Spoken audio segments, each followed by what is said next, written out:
Kulang ba yung actually, o majority sa empleyado ng kumpanya nyo, sumusweldo na below minimum wage. Tututuusin natin mga kasama, kung magkakaroon kayo ng asawa, tatlong anak, dahil mag-retain nyo, sa pang-araw-araw na gastusin, kulang na kulang yung inyong sinusweldo. Kahit pa sabihin nyo na yung lalaki at babae parang nagtatrabaho, bago ang inyong pinag-aati ang sweldo ay gano'n lang, 300 plus 325. Parang napakaliit, di ba? Ngayon, paano nyo magagawa ng paraan? Hindi na iba sa akin na yung ginagawang strategy ng kumpanya na katulad ng kadalasan nakikita nyo matatanggal sa trabaho ng union.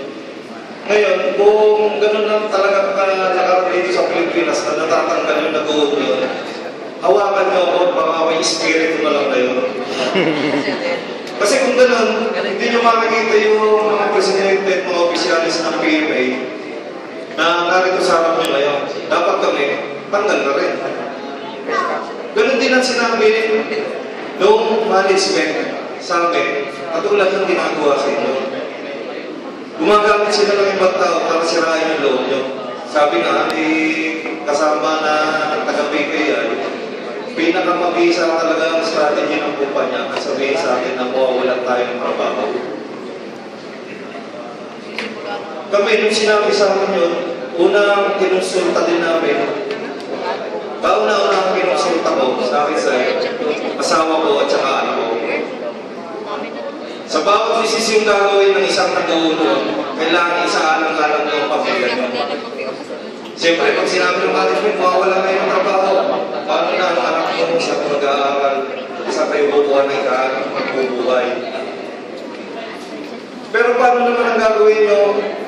Sasapat ba yung kinikita nyo sa araw-araw para ibubuhay naman sa pamilya nyo? Siguro nung binata ako, pumasok ko sa Toyota, masasabi ko nun na okay lang mawala ako ng trabaho, bata pa naman ako, makakahanap ako ng iba.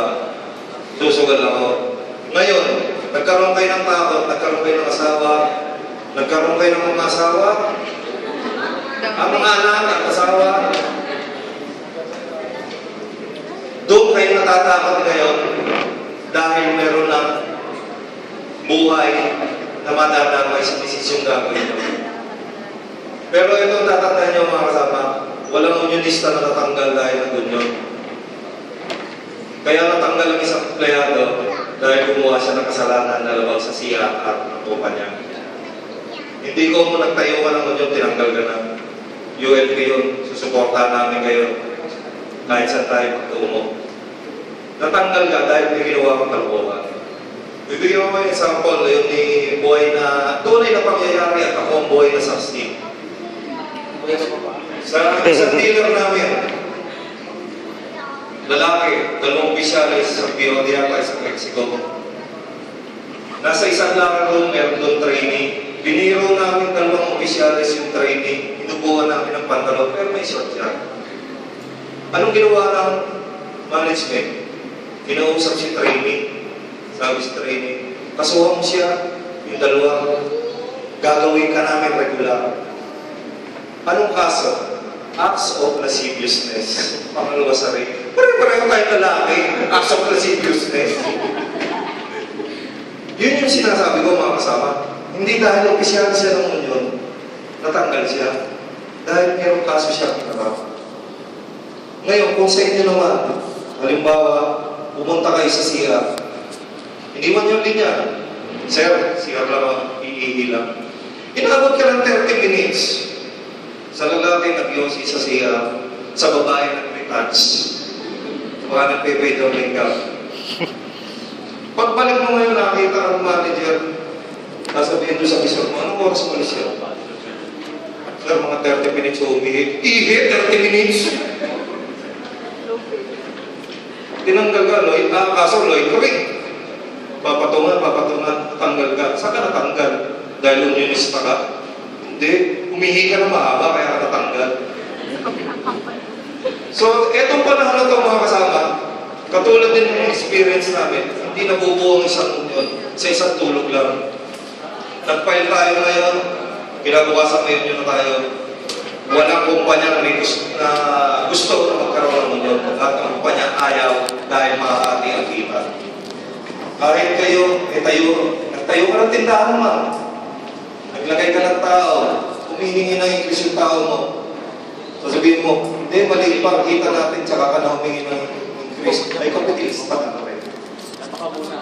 Pero kung kumpanya na pinag-uusapan, marami na kababawas sa kanila. Kahit sino naman ayaw mabawasan ng kita. Huwag kayong tumanggi dahil sa cycle labor. Pag nagkaroon kayo ng negosyo, ganun din ang magiging isipin niyo. So, walang may gusto na magkaroon ng union. Pero, yun ay sinulat sa batas. Ang batas ginawa para sundin. Pero ang batas ay ginawa para din baliin at gamitan ng kapangyarihan sa atin. At kung sino-sino pa ginagamit, nandun na siraan lahat tayo. Pero huwag kayong masisiraan. Okay lang masiraan tayo ng sasakyan, masiraan ng damit. Huwag lang tayo masisiraan ng ulo. Dahil pag nasiraan tayo ng ulo, mawawala din tayo sa kumpanya. Mawawala tayo ng trabaho. So, kahit nasisiraan ka, huwag kang masisiraan ng kapit. Kapit lang. Sa amin sa PMA, sabi nga ninyo, yung sinasabi nyo na tungkol kay Kapra, actually, sila Kapra din ang tumulong sa amin at ang PMA ang tumulong sa amin magtayo ng mundo. Noong nagtatayo kami ng mundo, yung sinasabi sa inyo, hindi iba sa amin. Anong ginagawa ng PMA at ni Kapra sa Toyota? Baka naman pag nagkaroon tayo ng union, bukuha sila doon sa pondo natin. Doon nga sa Catholic ang tanong, pati yung 13-month bonus kukuhanan pa nilang Kapra ng PMA. Kayo ang tatanungin ko, papayag ba kayo magbigay sa amin ng inyong 13 month? Halata naman hindi talaga kayo magbigay. Kayo ang masusunod sa union nyo, yun ang ibig ko sabihin na ito. Kami ang nasunod. Sabi nga, kami magsasalita sa inyo, magsasabi sa inyo ng experience, magsasuggest kung ano dapat yung gawin. Pero ang masusunod pa rin sa inyong union ay kayo. Wala akong pinagkaibayan sa ating pamilya. Kada po ba, araw-araw, magluluto ang asawa ko. Papayag pa ho kayo. Kung yun yung asawa nyo, magtatanong sa aking bahay, anong ulam nyo at magaya? Saan mag-aaral ang anak mo ay ito mo rin papapasokin? Siyempre hindi po, di ba? Ang magdidesisyon sa inyong tahanan, sa inyong union, kayo. At ang pinakapangyarihan, general membership at hindi ang inyong Pangulo. Sa amin po, dinagdagan lang ang pangalan ko, nilagyan ng press, nilagyan ng Pangulo. Pero pantay-pantay po kami ng Rocket Fire. Yun nga lang, mas matangkad ako sa kanila. Maliliit yun ba? Doon lang ako nakakad. Pero pare-pareho po rin kami na ang nagdidesisyon, general membership. Sila po masusunod sa kung minsan sila pa yung matapang. Ang nangyayari po, kami po yung utosan. So, kayo ang magdidesisyon.